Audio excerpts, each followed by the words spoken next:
እና 2009 መጋቢት ላይ ከ2000 በላይ ቤት ስለፈረሰብን ነው። በምን ምክንያት ነው የፈረሰባችሁ? ቤቱን እኛ ቤቱን የገዛነው ነገር ግን ህገወጥ ናቸው በሚል አንድ አይሉ 6 ዶዘር መጥቶ በላይታችን ላይ ቤት ነው የፈረሰብን። ህገወጥ ማለት እናንተ ከማን ላይ ነው የገዛችሁት? እኛ የገዛነው ከገበሬዎች ላይ ነው። ከገበሬዎች ላይ ገበሬው ለከብት ለዶሮ እያለ የሰራውን ቤት ነው የገዛነው። ግን እንደ ውሳኔ እንኳን የተወሰነ ውሳኔ ተግባራዊ ሳይሆን በእኛ ላይ ብቻ ነው ተፈጽሞ የቀረው። መቼ ነው የገዛችሁት? እየተገዛው ከ2006 ዓመተ ምህረት በፊት ነው የገዛነው። እርግጥ በዛለትም ከዛ በፊትም የገዙ አሉ። እስከ 2008 ድረስ ነው ያ ቤት የተገዛው። ቤቱ ግን የፈረሰብን ግን 2009 ላይ ነው የፈረሰው። ለመፍባለ ተዳሩት ናቸው ቤት ያን ቤት ገዙ ተበድረው ነው ያ ቤትም የተገዛ ያላቸው ንብረት እዛ ላይ ወስደው ነው ያፈሰሱት። አሁን ላይ ከእጅ ወዳፍ የሆነ ኖሮ ነው ያለው። እነዚህ ሰዎች ምንድነው ተዳራቸው እንዲበተን የተደረገው? ለምን እነዛ ልጆች የሚያሰኑበት እነዛ ልጆች የሚያበሉት ስለሌለ የት ነው ሄዱት? ወደ ሸቀን ነው ሄደው። እናት እነዛ ልጆች እዛ ጎዳና ተዳዳር ነው የሆነችው። ለምንድን ነው የክልሉ መንግስት እንዳየው? ከመልካም አስተዳደር አንፃር ለምንድን ነው የማይልን? እኛ እኮ ያኔ እኮ ሌላው እኮ ድንጋይ ሲወረውር እኛ ምንድነው ያደረገው? ቤት ፍለጋ ነው አይደል? ወደ መንግስት ያደረግነው ነገርም የለም። ስለዚህ እንደ ዜጋ ግን እንደ ኢትዮጵያዊ የመኖሪያ ቤት የማግኘት መብት አለው ይላል ህገ መንግስቱ። ህገ መንግስቱ ምን አልተከተለም። እሺ ምንድነው የተፈጠረው? ከሱን ጀምርና ከኔም ጀምሮማ ያው የባብ ካምፓስ ነው የነበርኩኝ እኔ። እነሱ ገጽታው ልጆች ተናግረውታል። ያው ቤታችን ሳናስበው በ2009 ዶዘር ነው ሄደበት። እኔ በእውነት መናገርም አልችልም። ግን የተደረገው ነገር ህፃናቶች ይሞታሉ። ባርሴማ ላይ ራሱ ሲሮጡ እቃቸውን እንኳን አውጡ ሳንባል ዛሬ ነገ ሳንባል እቃ አውጡ ሳንባል ከበላያችን እኔ ራሴውን መተኛበት አልጋ እቃዬ ምንም እዛው ፍርስርስ ስላለ መተኛበት የለኝም። የተከራየሁበት ቤት ምንድነው ከተማ እንኳን እንዳልሄድ አቅሜ አይፈቅድም ለቤት ከራይ ያለሁት በውንሃር አካባቢ ነው። እጅ ወዳፍ ነኝ ኑሮዬ። ያችን ቤት ተከራይቼ ስኖር እንዳለው ሽንት ቤት ጥግ ብሎታል እሱ። አንድ ወር ከፍዬ በሁለተኛው ወር ነው የምከፍተው። በወር ከፍዬ አላውቅም፣ ምክንያቱም አቅም የለኝም። እና ይሄ እንዴት ታዩናላችሁ? አሁን ድንኳን ተክለን እንቀመጥ ያለውን እኔ መገድፋለሁ። በቃ 3 ልጆች አሉኝ እኔ ለራሴ እንዳለው ከዚህ ከተማ መማር ስለማይችሉ በዘመድ አስጠግቻቸው ነው የሚማሩ እነዛ ልጆች 11ኛ ክፍልና 10ኛ ክፍሎች ናቸው። እና እነዛን እኔ ብቻዬን ነው ተሰድጃለሁ። ልጆች እንኳን መጥቶ የታክሲ ከፍሎ ያጡ የሚያኝልም ከበርሃን ያለሁኝ እኔ ከጫካ ሳድር ብቻዬን ሱል ብቻዬን እና ድንኳን ያለውን እኔ መርጣለሁ። ይበቃ ያለችኝ ነገር ሲለቃቀሚ ከድንኳኒቱ ብጠጋ ደስ ይለኛል። በቃ ምክንያቱም የቤት ክራይ መከፍለው የለኝም። በቃ ስለውነት ነው መናገር ስለማልችል ነው እንጂ ጫካን እመርጣለሁ። ወይ ግን በኔ እድሜ ደግሞ ገዳምን እንልና አንዳንዴ ደግሞ ለምን እስኪ የሚያደፋፈር ወጣት ካገኘሁኝ አገርም ህዝብም አሁን እንደውም ቀበሌ 5 ላይ ቤት ተቃጠለ። ቀበሌ 5 ላይ ሲቃጠል ለህድና እኔ የሚሆን ከዛ ተጠግቼ እንደዚህ የፈረሰባቸውን ተሰባስበን ለምን እንኳን አንጠጋም? እነሱን ህዝብ ስላወቃቸው ከተማ ስላወቀ እርዳታ ምንም እንዳለው ቅድም ተናግሮታል።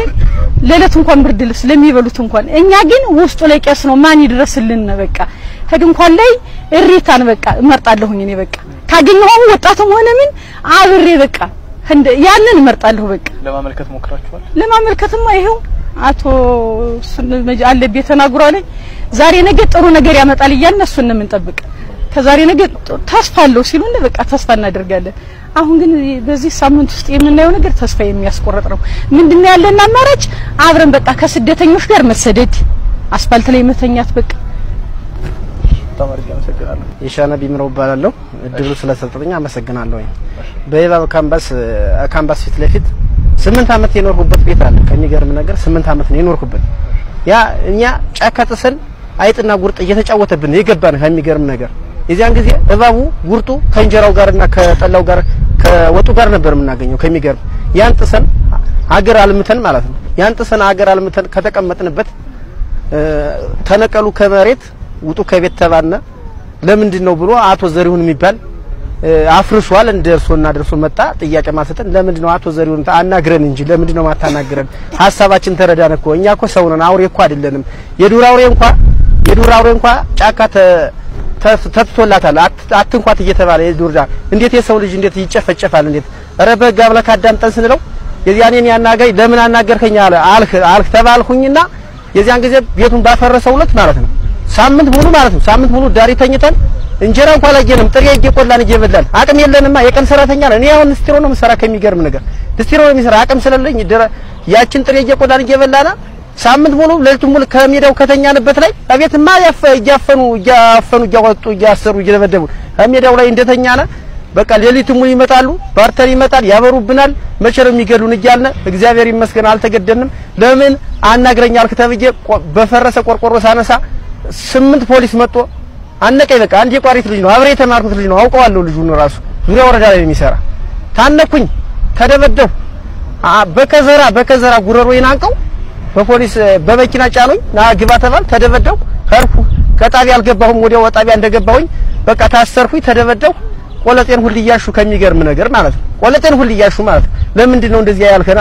እኔ በቃ አማራጭ ስለሌለኝ ንስቲሮ ሰርቼ ያገኘኋት ቤት ስለሆነች አማራጭ ስለሌለኝ ነው እንጂ እኔ ለሌላ ነገር አይደለም የምናገረው አለ እና ዙሮ ማለት ነው። ይሄ ደህንነት የሚባል አሻዋቂ ማለት ነው። ደህንነት የሚባል አሻዋቂ መጥረቢያ፣ ገጀራ፣ መሳሪያ፣ ሽጉጥ፣ ጥይት አላቸው እያለ ወስዶ ያመለክታል። እኛ አይደለም መሳሪያ ሊኖረን እለት የምንበላው በቃ የምንበላው ራሱ የለንም። ከሚገርም ነገር እኔ እንኳን መሳሪያ የምገዛበት እለት እንዲች ማረጋት የለኝም። ከሚገርም ነገር ዛሬም ቢሆን እኔ ንስቲሮ ነው የምሰራ። ከሚገርም ንስቲሮ ሰራለሁ። ቀበሌ 4 ነው ንስቲሮ የምሰራ። ከሚገርም ነገር እና በሳቱ ጉዳት ስለደረሰባቸው አካላቶች ያጫው ለምሳሌ አናቴ ከዚህ ላይ ደምቷል። ከዚህ ላይ ትክሼ ላይ አሁን ጨርቄ ስለጋር ነው ትክሼ ላይ አሁን ዛሬ ከባድ ዕቃ ማንሳት አልችልም። ከሚገርም ነገር ማለት ነው። አንተ ግን ወሰባት ነህ፣ ሰው የምታስተባብር አንተ ነህ ተብዬ ማለት ነው። ታንቄ ስናገር አትናገር ብሎ ከዚህ ላይ ጉሮሮን ያነቀኝ።